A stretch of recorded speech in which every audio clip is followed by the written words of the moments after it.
رومی کہتے ہیں میرا آپ کے لیے پیغام یہ ہے، اگر تم نے گھاس کھانا ہے، گندم اور جو کھانی ہے، تو پھر تم نے چھری کے نیچے آنا ہے، ہائے ہائے ہائے، تم نے پھر قربان ہونا ہے، اور اگر تمہاری غذا نور حق ہے تو پھر تم قرآن بن جاؤ گے اور قرآن کو زوال نہیں۔ واہ واہ، مطلب کیا ہے؟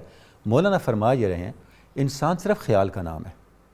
اے برادر تو ہما اندیشائی ماں بقا استخوان اور ریشائی، ہے بھائی تو صرف خیال کا نام ہے، باقی تو گوشت اور ہڈیوں کا ڈھیر ہے جو جانوروں کے پاس بھی ہوتا ہے۔ ہائے ہائے ہائے، اب خیال نے ہائے ہی ہائے ہائے، دنیا کھانی ہے، خیال نے ہی تصور حق کو کھانا ہے۔ واہ واہ، مولانا فرماتے ہیں جس خیال کی ترجیح دنیا ہے اس کا انجام فنا ہے۔ واہ واہ واہ، جو خیال کا ہو جو کھا رہا ہے، گھاس اور گندم اور جو کھا رہا ہے، جس خیال نے اپنا قیام اس دنیا کو بنا لیا ہے اس کا انجام فنا ہے، زمانے کی چھری نے اسے ذبح کر دینا ہے۔ اور جس خیال نے اپنی ترجیح ذات حق کو بنایا ہے بقا اس کا مقدر ہے۔ تو یہ جو تعلیم ہے مولانا کی، علامہ کو آپ دیکھیں تو علامہ نے اسی تعلیم کو پھر آگے نئے انداز کے ساتھ پہنچایا ہے اور نئے انداز سے آگے اس کا ابلاغ کیا ہے۔ انسان کی جو تربیت ہے نا، اس کی قلبی اور اس کا تزکیہ، یہ مولانا نے ایسے ایسے اس کے طریقے اور ایسی ایسی مثالیں صاحب آپ دیکھیں اس وقت جب 2007 میں مولانا کی 800ویں سالگرہ منائی گئی، یونیسکو نے اس کو مولانا کا سال قرار دیا تھا، تو اس موقع پہ تجزیے ہوئے، بہت سروے کیے گئے، اور یہ تحقیق سے ثابت ہوا کہ دنیا میں سب سے پاپولر پوئٹ اگر کوئی ہے تو مولانا روم ہے، اور سب سے زیادہ بکنے والی کتاب قرآن حکیم کے بعد مولانا روم مثنوی کا ہے۔ مثنوی پہ مثنوی تو ایک طرف رہ گئی بھائی صاحب کے بلا، مولانا پر لکھی جانے والی کتابیں وہاں اس کا بھی کوئی حساب، تھاؤزنڈ دنیا میں بکتی ہیں جو مولانا پہ کتاب لکھ دی جائے۔ انگریزی اور فرانسیسی میں اتنی اب اس کا کتابیں سبب ہیں۔ کیا ہے؟ اس کا سبب کیا ہے؟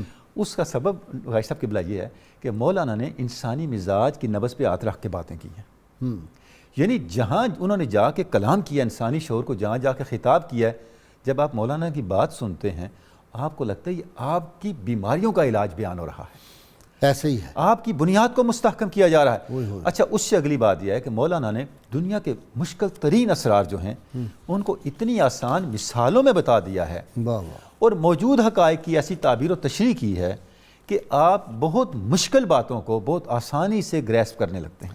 ڈاکٹر صاحب understand کرنے مولانا فرماتے ہیں نااہل سے محبت کرنے کا انجام ہمیشہ ذلت، رسوائی اور ہلاکت ہے۔ نااہلوں کے پاس بیٹھنے بھائی صاحب کا، آپ دیکھیں اس نے حنانہ کا واقعہ ہم پڑھتے ہیں، سیرت کی کتابوں میں ہے، علماء سے بھی سنتے ہیں کہ مسجد نبی میں ایک ستون تھا جس کا جب آپ صلی اللہ علیہ وسلم کا ہجر ہوا تو وہ رونے لگ گیا، یہ پورا واقعہ ہے۔ اب ہمیشہ یہ واقعہ سنتے ہیں، اب مولانا اس واقعے کو بیان کر کے کیا فرماتے ہیں؟ پورے واقعے کے بعد فرماتے ہیں، اس کو مثال دیتے ہوئے فرماتے ہیں ایک جگہ پہ، فلسفی کی وہ منکر حنان است از ہوا سے انبیاء بیگانہ است۔ واہ واہ، فلسفی جو کہتا ہے حنانہ کا واقعہ ناممکن ہے، اسے پتہ ہی نہیں ہے کہ انبیاء کو کچھ ایسی حص دی گئی ہے جو عام لوگ جس سے محروم ہیں، واہ واہ واہ، اور یہ وحی کو قبول کرنے والی حص ہے۔ اللهم صل على سيدنا ومولانا محمد وعلى سيدنا علي وسيدتنا فاطمة وسيدتنا زينب وسيدنا حسن وسيدنا حسين وعلى آله وصحبه وبارك وسلم اللهم صل على سيدنا ومولانا محمد وعلى سيدنا علي وسيدتنا فاطمة وسيدتنا زينب وسيدنا حسن وسيدنا حسين وعلى آله وصحبه وبارك وسلم۔ اقبال نے کہا ہے اقبال ہے، ز فیض او گرفتم اعتبارے کہ با من ماہ و انجم ساز کردن، سبحان مجھ پر دل کے دروازے کھول دیے گئے ہیں رومی کے کلام سے، میری خاک سے ایک نیا جہاں تعمیر ہو گیا ہے، اور میں نے رومی کے فیض سے وہ مرتبہ پایا کہ اب چاند ستارے میری موافقت میں چلنے لگے۔ کیا بات ہے، جی۔ سبحان اللہ سبحان اللہ۔ غازی صاحب حکمرانوں کا کافی تعلق رہا مولانا سے، جلال الدین رومی سے. مولانا نے بھی ان پر بہت شفقت کی اور ان کی تربیت بھی کی، بہت ساروں کو نصیحتیں بھی کیں، بہت سارے خط موجود ہیں آپ کے مختلف حکمرانوں کے نام، لیکن وہ سارے کے سارے خط خدمت انسانیت کے لیے ہیں، مختلف ضرورت مندوں، محتاجوں اور مسکینوں کی حاجت روائی کے سلسلے میں. ایک صاحب تھے جو وزیر اعظم تھے اپنے عہد کے، معین الدین پروانہ ان کا نام تھا، اور وہ مقتدر ترین وزیروں میں شمار ہوتے تھے. ٹھیک. ان کا بہت دلی لگاؤ تھا حضرت رومی سے. ٹھیک. اور ان کی جو بیگم صاحبہ تھیں ان کو گرجی خانم کے نام سے یاد کیا جاتا ہے کہ وہ جارجین تھیں. وہ بھی خانقاہ شریف سے بہت وابستہ تھیں. تو اب پروانہ جو اتنا عزیز بھی ہے اور اتنی کثرت سے آتا بھی ہے، ایک بار اس نے بھری مجلس میں کہا حضرت مولانا سے کہ کچھ ارشاد فرمائیے، نصیحت فرمائیے. آپ نے مجلس ہی میں کہا، حق گوئی کا عالم دیکھیے، آپ نے فرمایا کہ آپ نے قرآن کریم پڑھا ہے سارا، اس پر آپ نے کتنا عمل کیا ہے. پھر آپ نے فرمایا کہ آپ نے حضرت مولانا صدر الدین قونیوی سے مصباح الاحادیث کا درس لیا ہے. رسول اللہ کے کلمات، آپ کے ارشادات آپ نے پڑھے ہیں، اے معین الدین پروانہ، آپ فرمائیے کہ ان پر آپ کا کتنا عمل ہے. ایسے میں آپ جلال الدین رومی سے کہتے ہیں کہ کچھ ارشاد فرمائیے. واہ واہ واہ. یعنی پہلے تو اپنے کردار کو اپنے علم کے آئینے میں جانچ لیجئے نا کہ آپ جو علم حاصل کر رہے ہیں اس پر عمل کر بھی رہے ہیں کہ نہیں. ہاں، رسماً ایک مجلس میں آپ کہہ رہے ہیں جی ارشاد فرمائیے، آپ کچھ نصیحت فرمائیے. تو یعنی یہ جو صوفیاء کے تعلقات رہے ہیں، خود ہمارے ہاں جو سہروردی سلسلے کے مشائخ تھے وہ دربار سے رابطے میں رہتے تھے، تو اس میں یہی مصلحتیں اصلاح کرتے تھے. اچھا جی بابا جی، علامہ اقبال کہہ رہے ہیں رومی کے بارے میں، بغیر ساغ رش آن لال رنگے کہ تاثیرش دہد لال بسنگے، غزال را دل شیر ببخشد سبحان اللہ، بشوئے داغ از پشتے پلنگے. سبحان اللہ. میں نے رومی کے اس پیالے میں وہ سرخ رنگ کی شراب بے لے جس کی تاثیر پتھر کو بھی لال بنا دیتی ہے، نو عمر ہرن کو وہ شیر جیسا دل بخش دیتی ہے، اور چیتے کی پشت پر سے داغ دو ڈالتی ہے. میں نے یہ کلام اس کا پڑھا ہے. یہ جو علامہ اقبال صاحب پہ اثر ہوا ہے، یہ ان کے کلام کا منبع کیا ہے؟ مولانا روم صاحب کہ یہ جو ساری مصنوی شریف ہے اس کا مخزن اور مطلع کیا ہے؟ وہ ہے عشق. اور عشق کے متعلق یہ آپ فرماتے ہیں اور حضور کے فرمان کی یہ حدیث پاک کی شرح فرماتے ہیں یا اس کا ترجمہ کرتے ہیں، عشق آن آتش ببد چو بر فروخت، ہرچہ غیر حق ببد دا جملہ سوخت. یعنی عشق ایک ایسی آگ ہے کہ جب وہ دل میں بڑک اٹھتی ہے تو معشوق کے بغیر اسے وہ ہر ایک چیز سے ہاتھ اٹھا لیتا ہے، وہ عاشق. یہی بات تھی کہ حضرت مولانا روم صاحب کے دل میں جب حضرت شیخ شمس تبریز رحمۃ اللہ علیہ نے وہ عشق کی آگ کو رکھا، ان کی نزاع سے آپ مولوی تھے، آپ مولانا روم بن گئے. تو آپ اسی محبت کی آتش میں تلاش کرتے تھے حضرت شمس تبریز کی کہ وہی بات میرے دل میں ان کی صورت میں جلوہ جانا نظر آتا رہے. چنانچہ آپ جب حضرت وہ بہت مختصر بناتے نا کہ چیزیں اس کے تو نبی دانی. ہاں یہ بھی ہے، وہ تو ہے. وہ کتاب کو اٹھایا، وہ فلسفے کی کتاب پڑھ رہے تھے تو آپ خاموشی سے بیٹھے رہے. ہاں، تو آپ نے پوچھا این چیز تو آپ نے عرض کیا حضرت مولانا روم صاحب نے ابتدا میں کہ یہ علم ہے اس کے تو نہ جانی اے آنے والے، یہ ایک علم ہے جس کو تم نہیں جانتے. لیکن جب سب کتابوں کو آپ نے پانی میں ڈال دیا، پھینک دیا تالاب میں، اور آپ وہ فلسفے کی کتاب اس وقت تو قلم سے لکھی اور سیاہی سے لکھی جاتی تھی کتابیں، تو وہ بڑے پریشان ہوئے، بس کچھ جملے بھی کہے. لیکن آپ نے فرمایا آپ کتاب لینی ہے تو آؤ ساری کتابوں کو نکال لیتے ہیں. جب وہ کتابوں کو نکالا تو وہ اس میں سے گرد و غبار اٹھتا تھا اور فرمایا چیز. تو حضرت شمس تبریز نے فرمایا کہ چیز کے تو نبی دانی. اور پھر آپ میں وہ ایسا راز پیدا ہوا کہ جب ڈھونڈتے ڈھونڈتے دمشق کی طرف، ایک شخص نے کہا کہ حضرت شمس تبریز دمشق میں ہیں، تو آپ نے ان کو جو کچھ تھا وہ دے دیا، حتیٰ کہ قمیص بھی اتار کر دے دی۔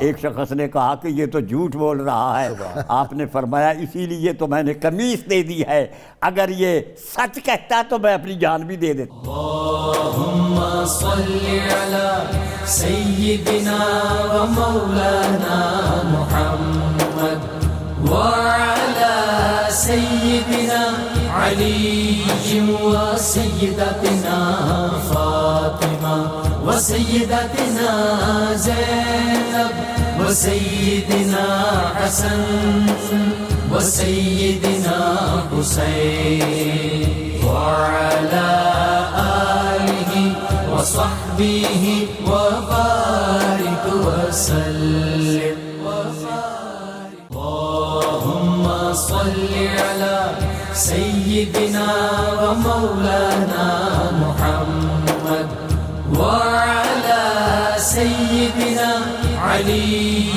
وسيدتنا فاطمة وسيدتنا زينب وسيدنا حسن وسيدنا حسين وعلى آله وصحبه وبارك وسلم۔ اچھا جی ڈاکٹر صاحب آپ کی طرف آتا ہوں، ایک واقعہ بڑا دلچسپ ہے۔ آپ کی اہلیہ جو تھی وہ ذرا سخت مزاج تھی، وہ جس طرح حضرت وزیر ابوالحسن خرقانی والا واقعہ مشہور، تو انہوں نے آپ گھر آئے تو نوکرانی کو وہ سختی کر رہی تھی بہت زیادہ، تو آپ نے کہا کہ یہ کام نہ کرو، یہ بھی تو ہو سکتا تھا کہ تم اس کی ملازمہ ہوتی، خادمہ ہوتی، اور یہ تمہاری مالکن ہوتی، اور یہ اسی طرح تمہارے سلوک ہوتی، تمہارے دل پہ کیا ہوتا؟ تو وہ خاموش ہو گئی، پریشان ہو کے۔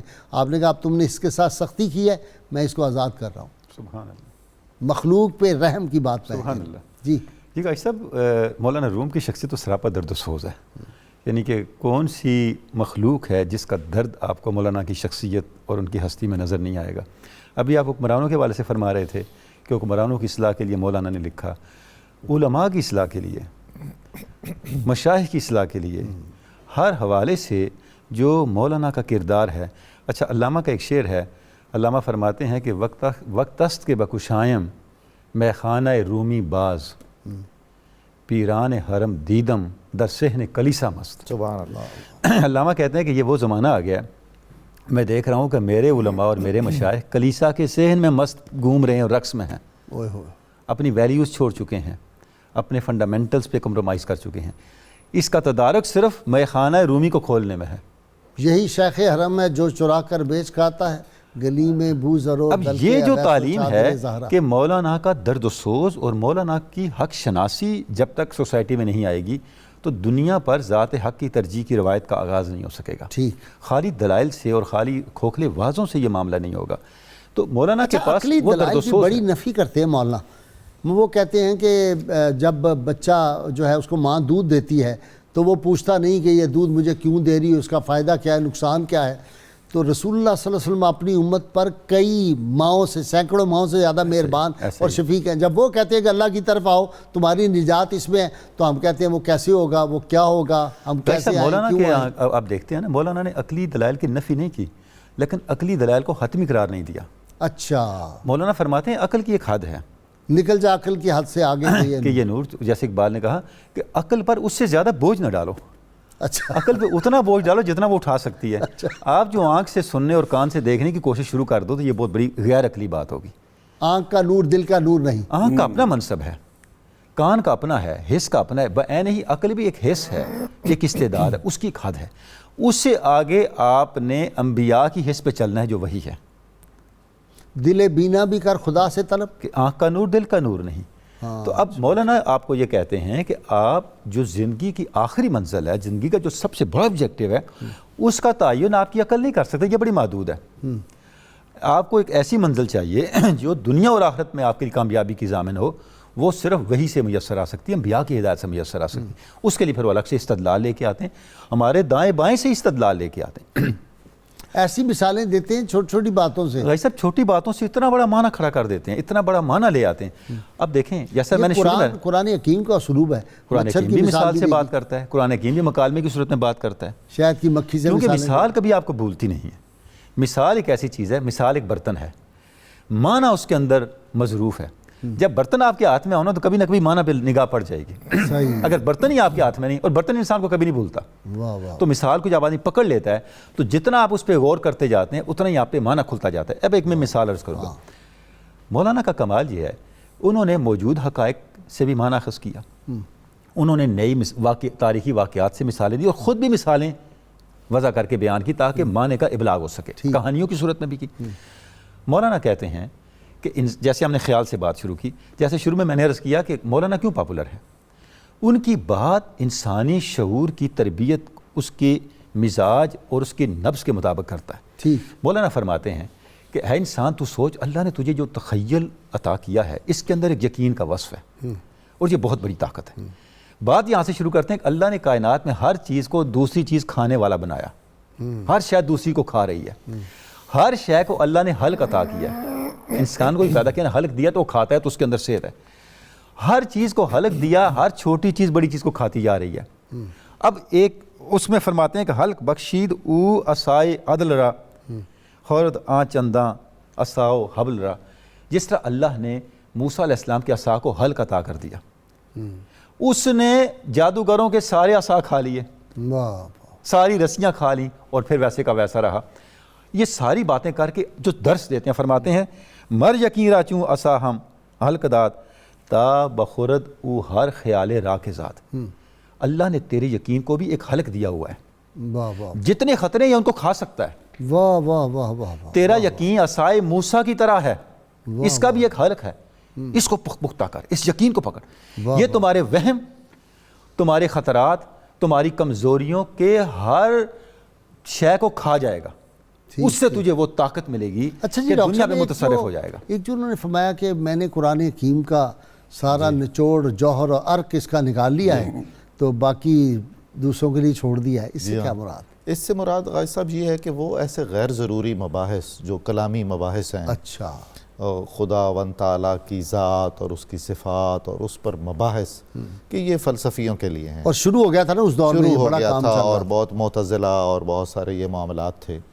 اب قرآن تقدیر پہ بڑی بحثیں ہو رہی ہیں، بالکل اور ایسا، انسان قیامت پہ بحثیں ہو مجبور رہی ہے ہیں، کہ مختار ہے، ملائکہ پہ بحثیں ہو رہی جی ہیں، ہاں، جنت دوزخ پہ ہو رہی بالکل۔ ہیں، صحیح، سوئی کے سوراخ سے بیک وقت کتنے فرشتے پار جا سکتے ہیں اور آر جا سکتے ہیں، اس کا کیا تعلق ہے دینیات سے؟ ہاں، تو اس حوالے سے حضرت رومی نے یہ کہا، اور جو روح دین ہے اور روح ایمان ہے، جو اخلاق محمدی صلی اللہ علیہ وآلہ وسلم ہے، وہ ہمیں مثنوی میں دکھائی دیتا ہے۔ صحیح، قرآن کریم کی روحانی تعبیر، تشریح اور تفسیر جتنی خوش اسلوبی سے مثنوی مانوی میں کی گئی، اس کی کوئی اور مثال نہیں ملتی۔ واہ واہ، اسی لیے پوری اسلامی دنیا میں مثنوی کو ایک محترم اور مقدس کتاب کے طور پر پڑھا جاتا ہے، صحیح، اور اس کی تشریحیں، تفسیریں دنیا کی ہر زبان میں موجود ہیں۔ صحیح، حسام الدین چالپی ان کے ایک محبوب مرید تھے، اور دوسرے زرکوب، صلاح الدین زرکوب صلاح رحمۃ الدین اللہ علیہ، زرکوب، شیخ صلاح الدین زرکوب رحمۃ اللہ علیہ۔ حسام الدین چالپی کی فرمائش پر مثنوی کا آغاز ہوا تھا، جی ہاں، اور بہت ہی دلچسپ ہے۔ واہ واہ، انہوں نے فرمایا، عرض کیا کہ حضور جس طرح حضرت حکیم ثنائی کی مثنویاں ہیں، حضرت شیخ فرید الدین عطار کی مثنویاں ہیں۔ اچھا یہاں پہ وہ فرما دینا، فرید الدین عطار نے جب ان کے والد لے کے گئے جی، بچپن میں بالکل، تو ان کا اس کا خاص خیال رکھنا، یہ جوہر قابل بنے گا بعد میں، ایسا ہی ہے، فطرت خود بخود کرتی ہے۔ لالے کی ہنا بندی اپنی ایک مثنوی بھی عنایت فرمائی تھی چھوٹے جلال الدین رومی کو، شیخ فرید الدین عطار نے، الہی نامہ۔ آہا، تو جب حضرت چلپی نے یہ کہا کہ سب احباب طریقت کی خواہش ہے کہ آپ بھی ایک مثنوی لکھیں، تو حضرت مولانا نے اپنی دستار میں سے کاغذ نکالے، اس میں مثنوی کے پہلے 18 شعر لکھے ہوئے تھے۔ بشنو از نیچون حکایت می کند از جدائی ہا شکایت می کند والسلام تک، یہ 18 شعر بنتے ہیں جنہیں مقدمہ مثنوی یا دیباچہ مثنوی کہتے ہیں۔ یعنی ادھر یہ خواہش پیدا ہوئی اصحاب طریقت میں، ادھر اس کا آغاز ہو گیا تھا اور مولانا لکھ کر لائے تھے۔ تو یہ 6 دفتر ہیں، اور اس میں جو پیرایا ہے بیان کا وہ وہی ہے جو قدیم الہامی کتابوں کا ہوتا ہے یا لوک دانش کا ہوتا ہے۔ ہم محسوساتی لوگ ہیں اور حس کی طرف زیادہ راغب ہوتے ہیں۔ قصے کہانی کے اسلوب میں بات کرنا قدیم ترین طریقہ تدریس ہے، انسانی فطرت بھی، انسانی فطرت بھی ہے۔ پروگرام کا ختم ہو گیا، جی چاہ رہا تھا کہ آپ باتیں کرتے رہیں، آپ کا بہت شکریہ۔ تنولی صاحب آپ کا بھی شکریہ. ڈاکٹر نظامی آپ کا. کتاب الشفا سے نسخے کا وقت گمشدہ چیز کی بازیابی کا یہ عمل ہے. کسی چیز کے گم ہو جانے پر 10,000 مرتبہ یا مالک الملک پڑھنے سے گمشدہ چیز مل جائے گی. شرط یہ ہے کم از کم 11 مرتبہ اول و آخر کوئی بھی درود پاک جو آپ کو آتا وہ ضرور پڑھیں. حضرت مولانا روم رحمۃ اللہ علیہ کا قول مبارک ہے جو شخص نیکی کی راہ پر گامزن ہو اور دنیوی خواہشات سے آزاد ہو وہی اصل میں بادشاہ ہے. اللهم صل على سيدنا ومولانا محمد وعلى سيدنا علي وسيدتنا فاطمة وسيدتنا زينب وسيدنا حسن وسيدنا حسين وعلى آله وصحبه وبارك وسلم.